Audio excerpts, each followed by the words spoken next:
Poder se sentar, igreja. Eu agradeço a Deus desde já por essa oportunidade de estar aqui com os irmãos. Confesso que o temor e o tremor é muito grande, porque não é fácil ministrar a palavra do Senhor, a não ser para aqueles que já nascem com esse dom.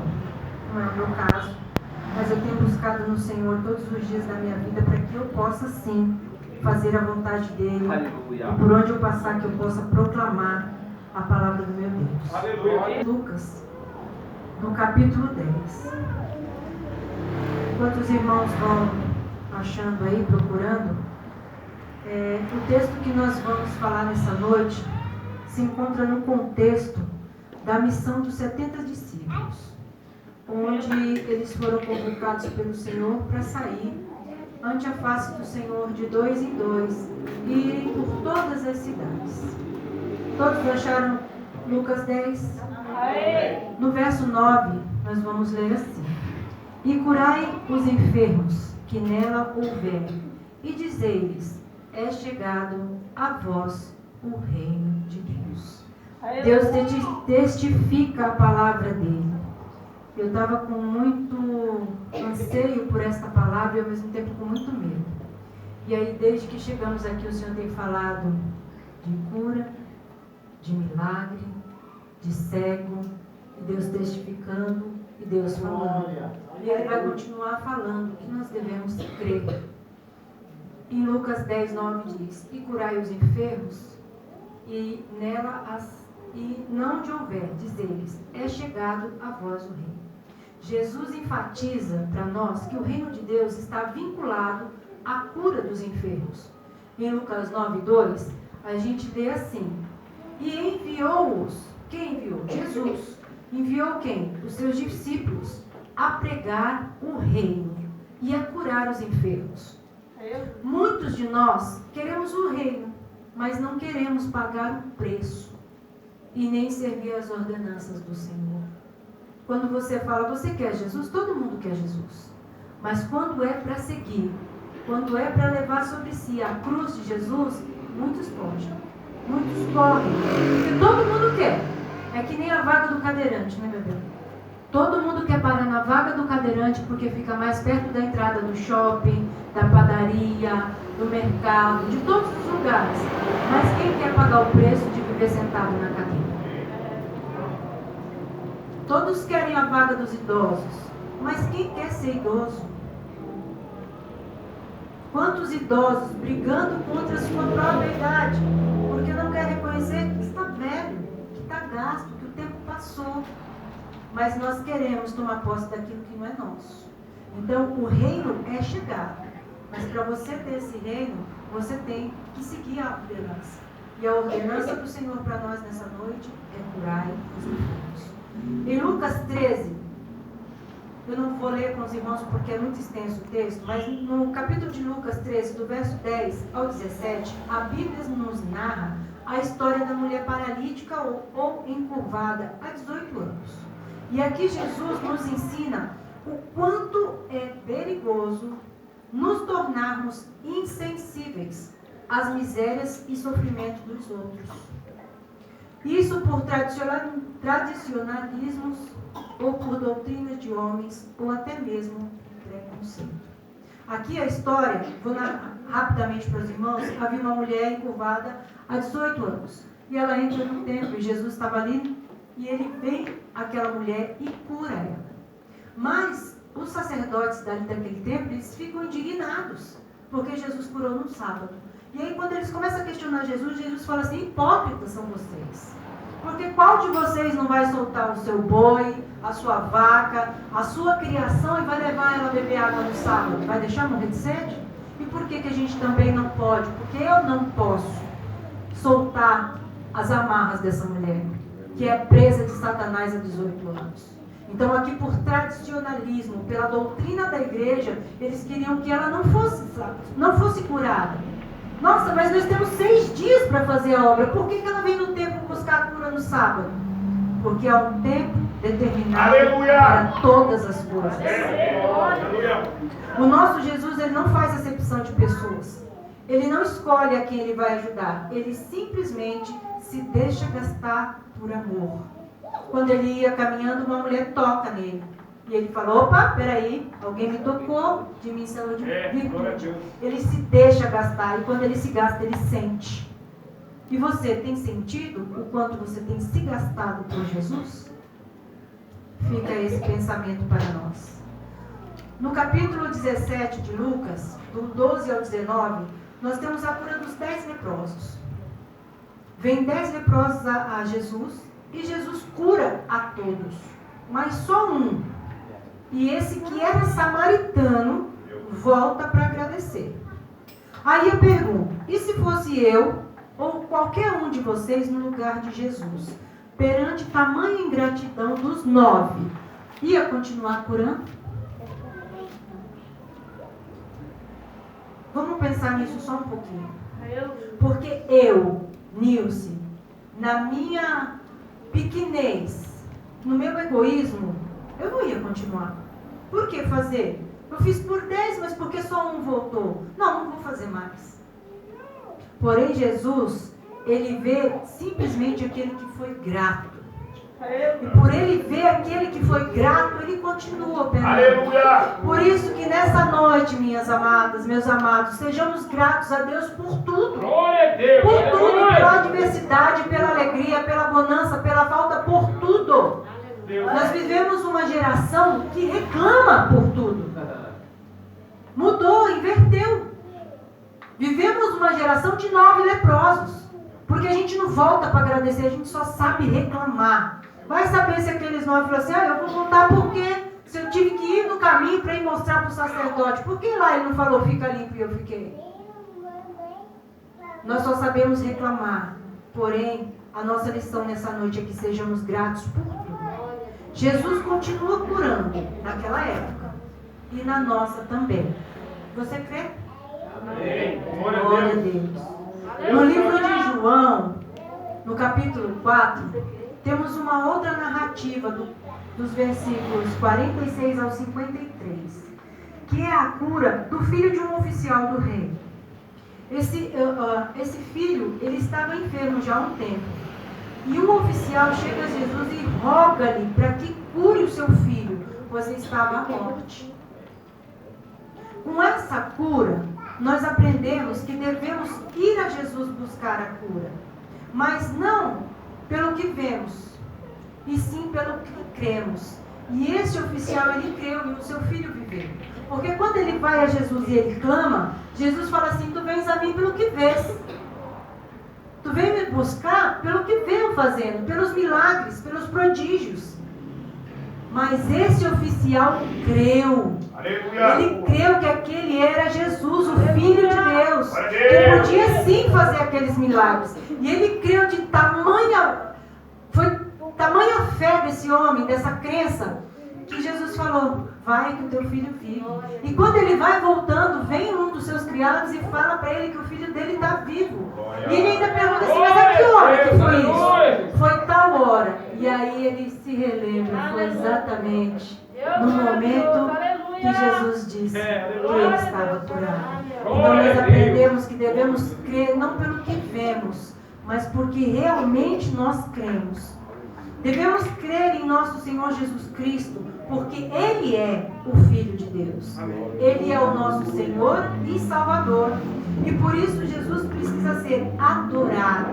Ele precisa ser honrado por causa do seu amor, por causa da sua misericórdia, pela sua santidade. Nós devemos honrar o Senhor pelo seu caráter justo, não por aquilo que Ele pode fazer. Vivemos num tempo que se você não me dá, eu não fico. Se você não me oferecer, eu peço. E se você não me dá, eu faço birra. Só que com Jesus não é assim. Não é uma troca. Jesus não está aqui para trocar. Ele está aqui para salvar e oferece de graça. Contudo, Jesus continua curando. Oh, que Jesus maravilhoso. Aleluia. Desde aquele tempo até hoje, uma geração de pessoas ingratas, de pessoas egoístas. E Jesus continua curando. Aleluia! Todos quantos se achegam a Ele, por si só, aqueles que vão voluntariamente a Jesus, Ele cura. aqueles que se achegam a Ele por intermédio ou intercessão de alguém, como foi o filho do oficial, como foi a filha de Jairo, como foi a sogra de Pedro e tantos outros que teve alguém para interceder por eles. E aqui me faz lembrar a história daquele jovem que os seus amigos desceram ele pelo telhado, porque tinha uma tão grande multidão em volta de Jesus por aquilo que eles viram que Jesus fez, que encheram a casa de tal forma que não tinha como entrar por lugar nenhum. Mas aqueles 4 amigos, eles viram uma brecha e uma oportunidade enorme. Eles não perderam a oportunidade e eles tiveram a atitude de, pela fé, descer aquele amigo pelo telhado. E Jesus, ele cura aquele jovem. E ele diz eles creram e desceram um amigo pelo telhado para que Jesus o curasse. E o mesmo Jesus diz que a fé desses amigos foi o motivo para que o jovem fosse curado. Por isso fica aqui para nós esse exemplo. Seja um intercessor. Você tem sido, eu tenho sido uma amiga que intercede? E nós temos a certeza de dizer que temos amigos que intercedem por nós? Porque nós vivemos e sabemos que nós estamos vivendo uma era do fim, do cumprimento da palavra do Senhor. E é lícito que seja assim, mas é muito doloroso. Porque nós vivemos num mundo de feiticeiros dentro da igreja. Pessoas que fazem orações contrárias contra os irmãos. Quando uma irmã vem ao altar, ficam outras orando para que ela erre. Quando o irmão vai fazer algo para o Senhor, fica outro com seus olhos altivos e invejosos e ciumentos, desejando o lugar daquele que está lá. Pois quando você tiver a oportunidade, irmão e irmã, faça melhor. Glória a Deus. Peça a Deus que te capacite. Aleluia, Ele capacita. Porque o nosso Senhor, Ele tem para dar abundantemente mais do que você possa pedir e pensar. Então seja um amigo intercessor nessa noite. E ore a Deus para que te coloque no teu caminho amigos intercessores. Que ore pela tua vida, que interceda por você e pelos seus. E isso tem sido cada vez mais raro no nosso tempo hoje. Onde as pessoas estão cada vez mais egoístas e ingratas. As pessoas só querem receber. Elas só querem a cura, elas querem a atenção, elas querem a bênção. Irmão, ora por mim, mas ela mesma não ora.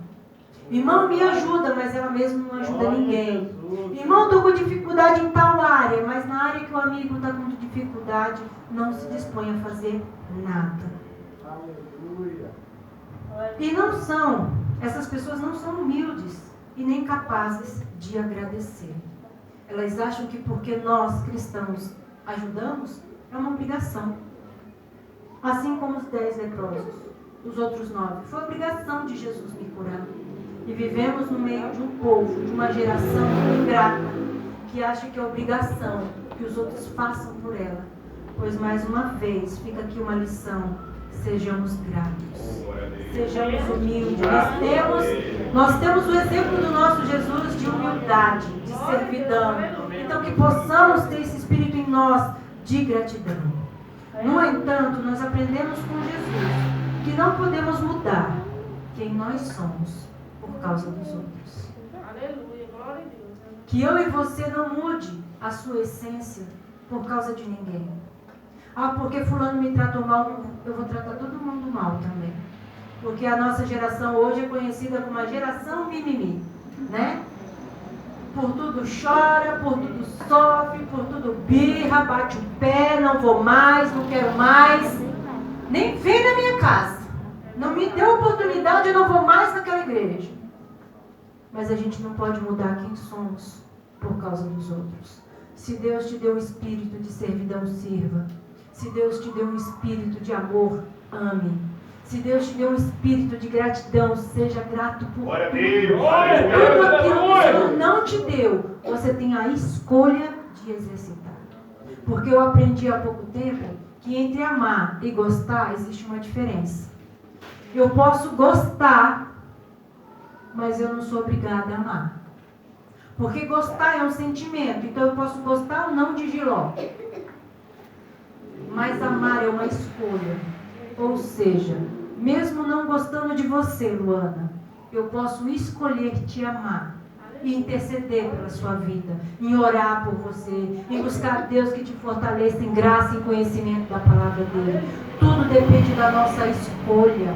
Então que você e eu possa escolher hoje ser a diferença que a gente espera no outro. Não espere que o outro mude para que você continue fazendo. Faça você a diferença. Tenha uma atitude.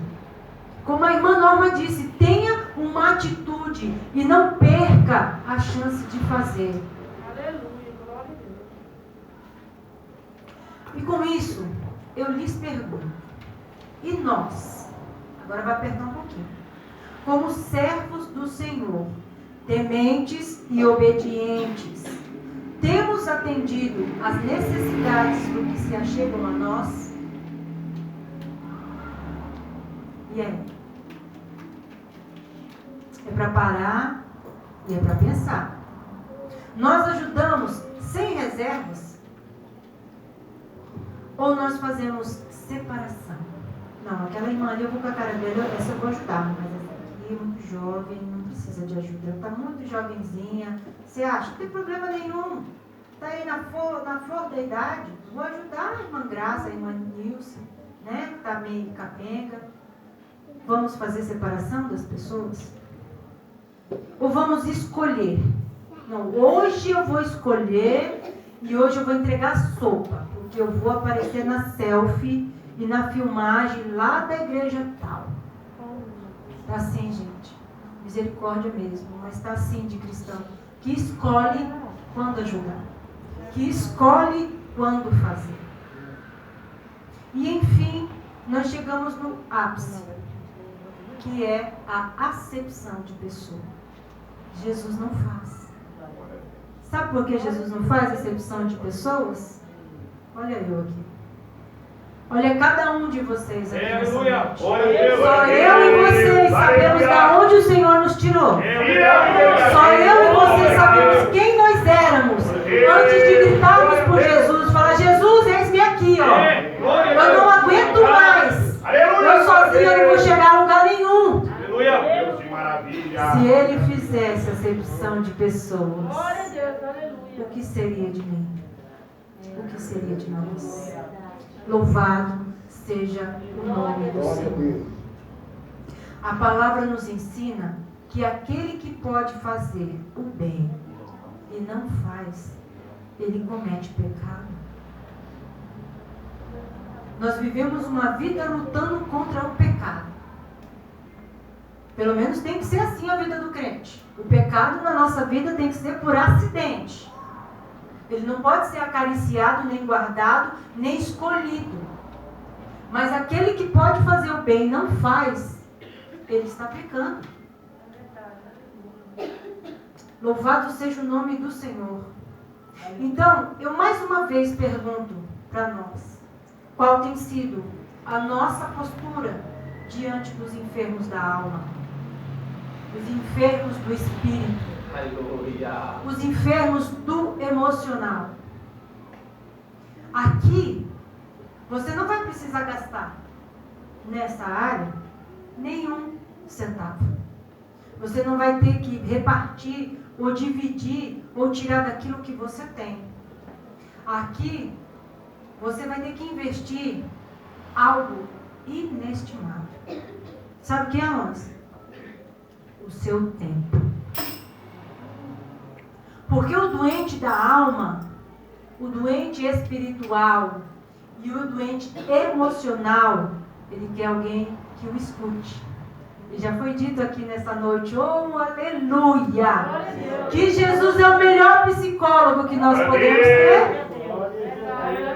Oh, glória a Deus por isso. E Jesus nos ensina que nós temos que doar o nosso tempo, os nossos ouvidos. Empatia, a gente costuma dizer e aprendemos que empatia é o quê? É se colocar no lugar do outro. Mas vai muito além disso. Porque ninguém por mais que tente, nunca vai conseguir estar no lugar do outro. Mas você pode sim emprestar os seus ouvidos para o outro. Você pode sim emprestar o seu ombro para o outro. Isso é empatia. É você estar com o outro de uma maneira total, completa. É você se dispor a estar com o outro, como um psicólogo.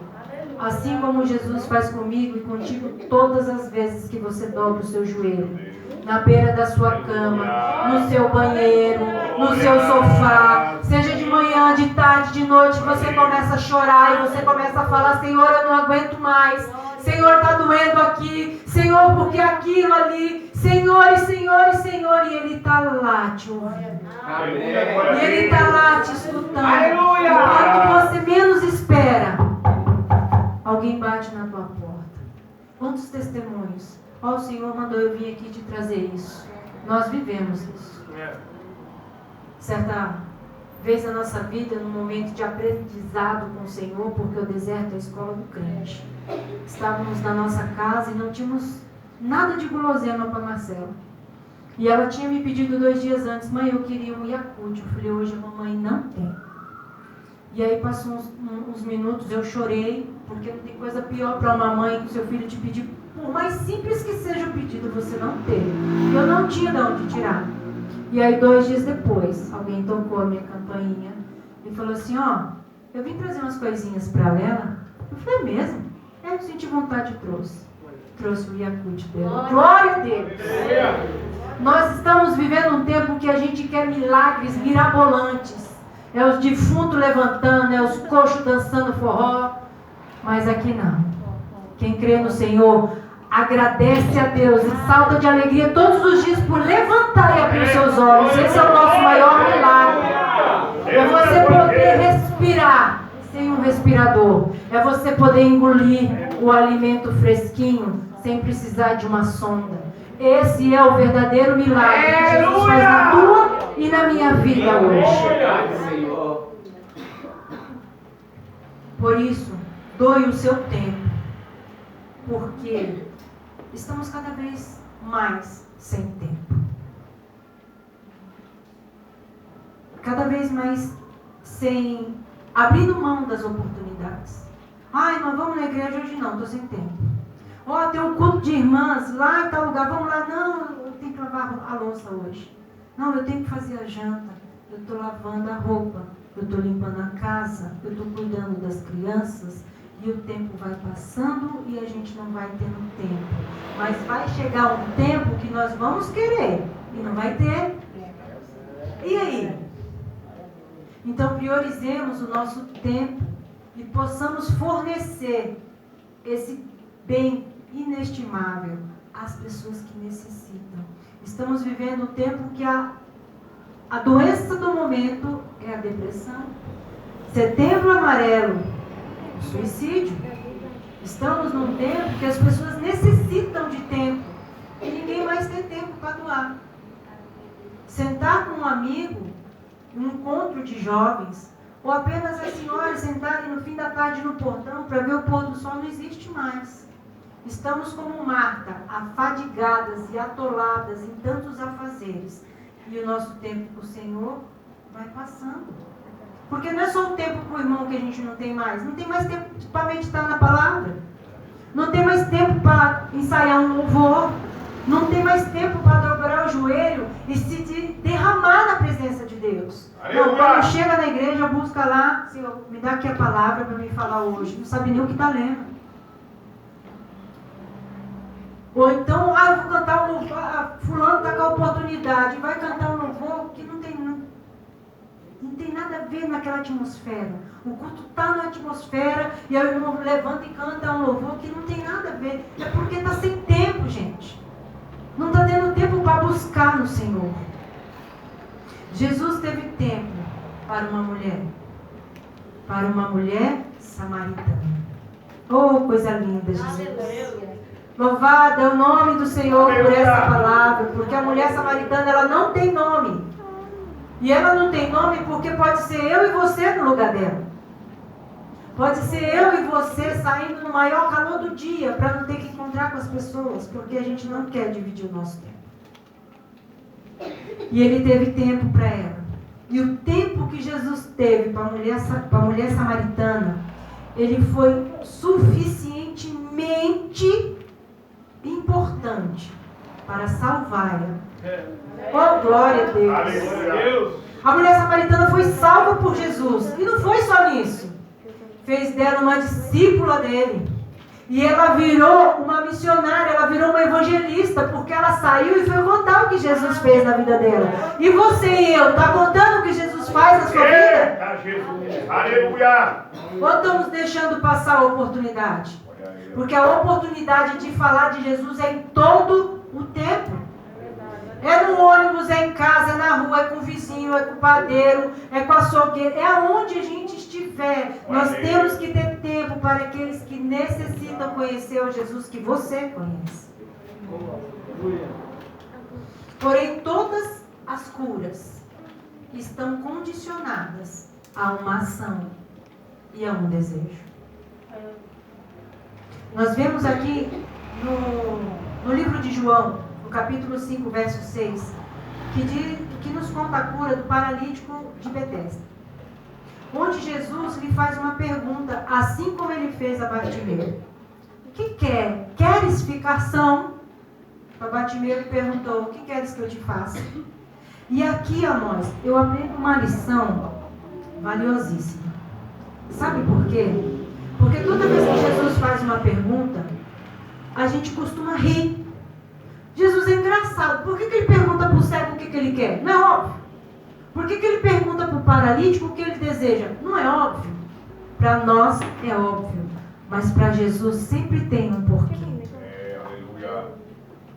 Aqui nós aprendemos que uma pessoa enferma, ela tem que querer verdadeiramente a cura. Ah, mas todo doente quer a cura. Não. Nem todo doente quer a cura. Sabe por quê? Porque a cura, a pessoa que quer a cura, ela tem que estar disposta a mudar e seguir em outra direção. Então, quando Jesus pergunta para o paralítico, queres ficar são? O que ele faz de imediato? Quero, Senhor. Não. Primeiro ele murmura. Mas não tem ninguém que me coloque na água. Mas quando eu vou, já foi alguém. Tem muita gente. E em momento nenhum ele olha para o Salvador e fala, eu quero. Sabe por quê? Porque ele vai ter que mudar. E ele vai ter que andar com as próprias pernas. Ele vai ter que parar de mendigar. Ele vai ter que trabalhar. Ele vai ter que dar testemunho. Aleluia. E aí? Eu te pergunto, você quer ser curado? Você quer ficar são? Você está disposto a pagar o preço? Você quer sair e dar o seu testemunho? Ou vai guardar para você? Porque outro vai fazer. Então aqui essa lição ela é muito valiosa para mim. Porque primeiro eu aprendi com isso. Quando a gente pede algo para o Senhor, a gente tem que ter certeza e a convicção se o que nós estamos pedindo verdadeiramente é o que nós queremos. Porque se for, você vai ter que mudar. Tem como um cristão levantar a mão, aceitar Jesus e continuar falando palavrão? Continuar indo para o samba? Continuar bebendo, fumando, se prostituindo? Não, tem que mudar. E por que muitos levantam a mão e não conseguem ficar? Porque verdadeiramente não queria a cura. Não estava disposto a mudar. Então, quando pedir algo para o Senhor, tenha certeza e convicção de que você vai mudar de direção. Hoje em dia, quase não ouvimos mais testemunhos de curas miraculosas. As curas físicas, como era no tempo de Jesus. Levanta, toma tua cama e anda. Ou então faz um lodo, põe no olho do cego e ele vê. Ou Jesus pega naquela perna toda embrulhada e vai virando e vai mexendo e põe tudo no lugar. Nós não vemos mais esses milagres que podem ser testificados e podem elevar a fé de muitos. Mas por que será que nós não vemos? Será que Deus mudou? Há umas semanas atrás, a pregação foi aqui, eu não mudo. Então Deus não mudou. Será que Jesus se cansou de tanta ingratidão? Falou assim, chega, esse povo é muito ingrato, esse povo é muito cheio de si mesmo. Ou melhor, e mais difícil a resposta. Como está a minha e a sua fé? Qual é o nível da nossa fé? Porque toda a cura que Jesus fez e que ficou testificada para nós, no final ele fala, a tua e a minha e a tua fé, como que está? Será que nós estamos exercitando a nossa fé a tal ponto de falar para o morto, levanta? De falar para uma mãe, a tua filha não está morta, ela só dorme? Ah, mas foi Jesus que fez, mas ele deixou dito que se nós crêssemos faríamos milagres tão grandes quanto que ele fez. Como está a minha e a tua fé em Jesus? Nós temos buscado no Senhor a sabedoria, o conhecimento e as estratégias para curar os enfermos do nosso tempo. Porque no tempo de Jesus, o tempo médio de vida era em torno de 40 a 50 anos. Na época de Jesus. Porque eram muitas as moléstias, eram muitas as doenças, mas não tinha médico. Não tinha como sarar essas pessoas. Então o tempo de vida era muito curto. Tinha lepra, ia para fora da cidade. Se curasse, curou. Voltava, senão não. As pessoas viviam pouco tempo naquela época, porque não tinham os recursos. Hoje nós temos recursos, só que nós não exercitamos o melhor dos antídotos, que é a fé. Nós temos os melhores médicos, os melhores cientistas, os melhores hospitais, e ainda continuamos morrendo por poucas coisas, porque não temos exercitado a nossa fé. A gente coloca obstáculos. E assim, se nós estivermos exercitando a nossa fé, nós podemos assim dizer aos enfermos, é chegado o reino de Deus. Mas se tão somente nós acreditarmos nisso, porque como é que eu vou oferecer algo que eu não tenho? Como é que eu vou falar para a Luana, é chegado o reino de Deus na sua vida, se eu não estou esperando por esse reino? Se eu não acredito que ele está chegando, se eu não tenho fé que ele é na minha vida. Em Jeremias 29, os versos 12 e 13, vai nos dizer assim, então me invocareis, ireis e orareis a mim, e eu os ouvirei, e buscar-me-eis, e me achareis, quando me buscares de todo o vosso coração. Oh, glória a Deus. Aleluia. Quantos aqui nessa noite ainda tem coração? Aleluia, glória a Deus. Vivemos numa geração que o povo não tem mais coração. O coração é o quê? É o centro das nossas emoções, dos nossos sentimentos. As pessoas não amam mais. As pessoas não sentem mais. As pessoas não se importam mais. Isso a gente vê em lugares tão insignificantes. Vai numa fila de banco. Quantos idosos em pé, quantos jovens sentados. Não tem coração. Quantas mães mendigando pelas ruas e as pessoas falam, tão jovem, fez um monte de filho porque quis. Por que não vai trabalhar, lavar uma roupa? Porque não tem mais coração, não tem mais sentimento. E a gente só vai conseguir curar os enfermos, como foi dito na palavra, que foi uma ordenança aos 70 discípulos, vão de 2 em 2, por todas as cidades, curai nelas aqueles que estão enfermos, porque é chegado o reino de Deus sobre vós, quando nós tivermos coração, quando nós tivermos sentimento, quando a gente verdadeiramente buscar o Senhor. Temos que estar cheios da presença de Deus. Aleluia, glória a Nós Deus. temos que buscar o Senhor em todo o tempo, para toda e qualquer situação. Não é só quando eu preciso. Eu tenho que buscar a Deus em todos os momentos. Assim como meu esposo costuma dizer, até para atravessar a rua. É uma coisa tão corriqueira, é uma coisa tão natural. Mas quantas pessoas morrem ao atravessar a rua? Então busquemos ao Senhor em todas as situações, seja para nós e principalmente para o nosso próximo. E o nosso próximo é o nosso próximo, é quem está do seu lado. Porque a gente costuma achar que o nosso próximo é aquele irmão que a gente gosta. O nosso próximo é aquela irmã que é nossa amiga. O nosso próximo é a irmã cheirosa que me abraça todo culto. Não, o nosso próximo é o mendigo, quando ele estiver do nosso lado na rua. O nosso próximo é a prostituta. Quando você passa numa viela, ela está ali vendendo o corpo dela para levar o pão para casa. Mas nós, como seres humanos, sem coração, o primeiro ato é julgar.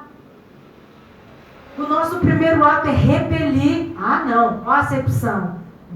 Falar de Jesus para ela, ela vai querer ouvir. Você nem tentou. Talvez ela está ali só esperando alguém passar e falar: minha filha, Jesus te ama, sai dessa vida. Busque ao Senhor em todo o tempo. Peça a Ele força para você evangelizar, seja quem for, para falar desse Jesus que sara, que salva, que cura, em todo e qualquer momento. Não se acovarde mediante as situações e as ações. Porque a gente costuma falar assim: Senhor, me dá mais paciência. Aí você pega uma semana que a sua filha é uma tribulação só. Você acha que Jesus vai jogar o pozinho da paciência em cima de você? Não.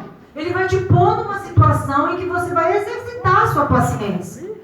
Então tudo aquilo que a gente pede para o Senhor, Ele não vai dar de mão beijada. Não vai cair do céu. Ele vai te dar uma situação para que você ache a estratégia, para que você busque ao Senhor e aprenda a lidar com aquilo.